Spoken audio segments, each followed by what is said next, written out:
When a silent majority allows their nation to lose its common sense, that nation is lost, and you are allowing them to take your country away from you.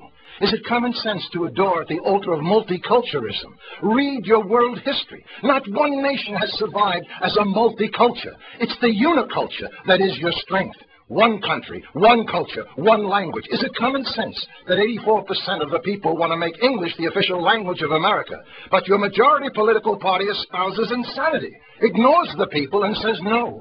Is it common sense that 53 countries, mostly in Africa, have declared English to be their national language, and the party who declares we will unite you says press 2 for Spanish? Is it common sense to adopt your new national religion of diversity when the very word means disunity? We founded a country on similarities, not diversities. One country, one culture, one language. You cry out for unity, but is it common sense to continue to identify yourselves by your ethnicities and not your nationalism?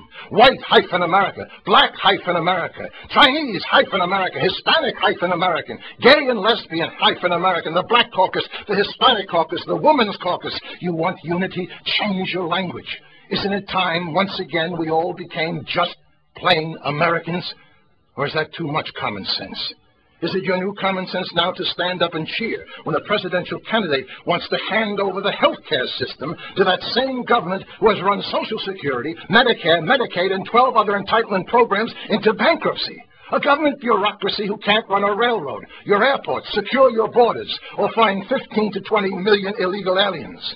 That same government that allows Islamic women to take their driver's license picture wearing a neck scarf, covering their face because it offends their belief. What's next? Allowing the Ku Klux Klan wearing their hoods? Is it common sense to bankrupt the American Treasury? Fighting wars for countries whose silent majority won't fight for themselves? Your debt is now $9.4 trillion. Is it common sense to continue to give away $9 billion of taxpayer money to unfriendly countries in foreign aid, including $2 billion a year to Egypt, who votes against the United States 80% of the time in the United Nations?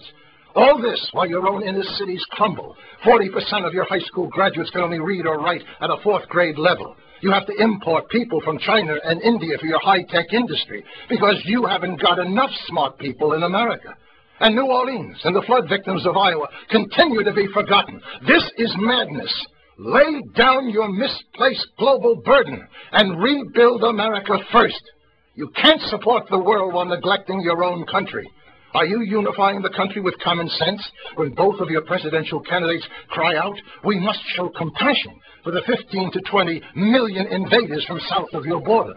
But not one word of compassion for the overburdened American taxpayer who is forced to subsidize the invaders by paying over $250 billion of their hard-earned money to establish America as the welfare department of a failed, corrupt foreign country.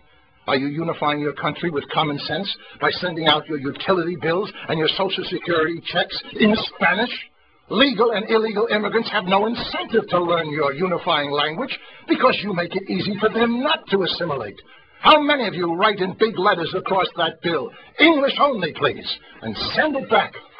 Stop bending over backwards to accommodate every other culture but your own. Is it common sense to allow your activist judges to ignore your history, your culture, your Declaration of Independence, and every other founding document to remove God from public life? And endowed by their creator with certain inalienable rights, their creator, not the ACLU, not the will of the atheist, or the anti-Americans that sit on the Ninth Circuit Court of Appeals in San Francisco. Separation of church and state, yes. Separation of God from public life, never intended by your founding fathers. Is it common sense that the very political party who claims to be the party of the people and shouts, we will bring change, consistently stops all common sense legislation to secure your borders, establish workplace verification, and stop taxpayer money for illegals? They call themselves progressive global thinkers. We had another word for them in 1776. We called them traitors. This happened all once before. 232 years ago, it led to revolution and thousands of dead in the streets. It will happen again unless you take back America now. Join the grassroots movement of the Second American Revolution, not of guns and violence, but pressure, pressure, pressure on your none-representing representatives who created these problems in the first place. This is the most important phone number in your democracy, the Congressional Switchboard. Pick up your phone every day, every hour if need be, and call your representatives and tell them in no uncertain language to listen to the silent majority or else be thrown out on their hindquarters. It's toll-free, and your taxes pay for it. Would you stand by and watch your family perish when you have the power to save them? Of course not. Then why are you doing that to your own country? 1-866-340-9281. Perhaps you allow all this destructive, uncommon sense out of a distorted notion of tolerance. Remember what Aristotle said, tolerance is the last virtue of a dying society. You are tolerating the behavior that is destroying you. This wine was once rich, highly desired and admired. But when you dilute it with enough water, it stops being anything. Take back America now. Choose to be part of the Second American Revolution. Pressure, pressure, pressure. No presidential candidate, no political party can save you now. Only an aroused citizenry will turn this uncommon sense around. And he or she who does nothing now is helping them to destroy America. My name is Thomas Paine, and I approve of this message. I only hope to God you will too.